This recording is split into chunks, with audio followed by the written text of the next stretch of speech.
Guys, বড় বোনকে একটু সাজিয়ে দিলাম। আপনারা তো আমার অনেক গুণ দেখেছেন, রান্না বান্না, গান গাওয়া, সেলাই করা। এখানে একটু সাজগোজের গুণটা একটু আপনারাও দেখেন আমি ঠিক কতটা সুন্দর করে সাজাতে পারি। প্রথমেই হয়তো দেখলেই মনে হতে পারে যে তারে আমি জোর করে এনে বসাইছি, কিন্তু আসলে কিন্তু আমি জোর করে বসাইনি। সে নিজে থেকে আসছে আমার কাছে সাজতে। সে খুব কনফিউজ ছিল যে আসলে আমি তারে নিয়ে কি করতেছি। প্রথমে দিয়ে নিয়েছি ময়শ্চারাইজার ক্রিম হিসেবে আমি পন্ডস ক্রিম দিয়েছি, যেটা আমি সবসময় ডে ক্রিম হিসেবে ইউজ করি। সিম্পলের পরে ময়শ্চারাইজার ক্রিম হিসেবে কিন্তু পন্ডস ক্রিমটা জোস, আমার কাছে খুব ভালো লাগে। তো ময়শ্চারাইজার ক্রিম দেওয়ার পরে আমি এখন দেখাচ্ছিলাম যে সানস্ক্রিন, আর বলতেছিলাম এটা আমার 1100 টাকার দামের সানস্ক্রিন তোরে দিতেছি। সানস্ক্রিনটা ভালো করে মিশিয়ে নেওয়ার পরে তারপর এখন আমি দেব ফাউন্ডেশনটা কিন্তু আমার টাকার কেনা না, এটা ওরই কেনা ছিল। তো আমি সেখান থেকে অল্প একটু ফাউন্ডেশন নিয়ে নিয়েছি। আমি প্রথমেই কিন্তু মুখে নেই, আমি হাতের উপর একটু নিয়ে তারপর সারা মুখে আর কি ট্যাপ ট্যাপ করে দিয়ে দিয়েছি।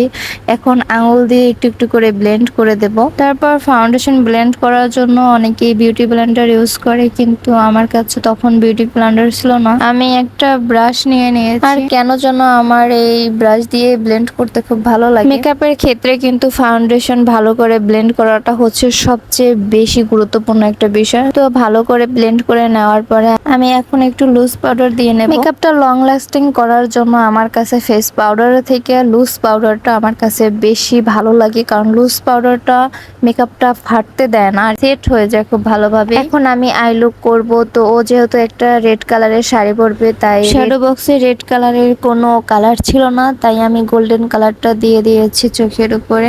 আইশ্যাডো দেওয়ার জন্য আমার কাছে তুলি ছিল না, এর জন্য আমি হাত দিয়ে দিয়েছি। দুই চোখে ভালো করে আইশ্যাডো দেওয়ার পরে আমি একটা লিকুইড ম্যাট আইলাইনার নিয়ে নিয়েছি এবং দুই চোখে একইভাবে আইলাইনার টেনে নিয়েছি। আইলাইনার দেওয়ার পরে আমি কাজল হিসেবে একটা সাদা কাজল নিয়েছি। সাদা কাজল আমার কাছে খুব ভালো লাগে। তারপরে দুই চোখে বেশি বেশি করে সাদা কাজল দিয়ে দিয়েছি।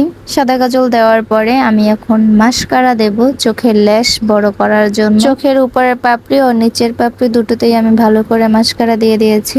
এরপরে আমি গাল গোলাপি করার জন্য ব্লাশ অন দিয়ে দিয়েছি একটু একটু করে। মেকআপ করার ক্ষেত্রে এই ব্লাশ অন দেওয়ার সময়টা কিন্তু অনেক বেশি জোস লাগে, কারণ ব্লাশ অন দিলেই মনে হয় যে মেকআপটা পরিপূর্ণ হয়েছে। এখন লিপস্টিক দেওয়ার পালা। যেহেতু আপু ডিপ কালারের একটা শাড়ি পরবে রেড, তো এর জন্য আমি একটু লিপস্টিকটা লাইট কালারে দেওয়ার চেষ্টা করেছি, একটু হালকা। তো এদিকে তার আবার একটু ফলস আইল্যাশ পরার ইচ্ছা হয়েছে, তাই আর কি আমি একটা ফলস আইল্যাশ নিয়ে নিয়েছি। তারপর দুই চোখে আর কি আইল্যাশ লাগিয়ে দিয়েছি। আসলে আইল্যাশ দেওয়ার পরে চোখ দুটো কিন্তু একটু বেশি সুন্দর লাগতেছিল, তাই না? এদিকে সময় মতো হাইলাইটারের প্লেট খুঁজে পাচ্ছি না, তো কি আর করার, আইশ্যাডো প্লেট থেকে গোল্ডেন কালারের একটু আইশ্যাডো নিয়ে গালে আর নাকে দিয়ে দিয়েছি। ব্যাস, মেকআপ এখানেই শেষ। তো এটা ছিল ফাইনাল লুক। এই সিম্পল মেকআপটি আপনাদের কাছে কেমন লেগেছে অবশ্যই কমেন্টে বলে যাবেন। আজকের জন্য ভিডিও এখানে শেষ। দেখা হবে অন্য কোনো ভিডিওতে। আল্লাহ হাফেজ সবাইকে।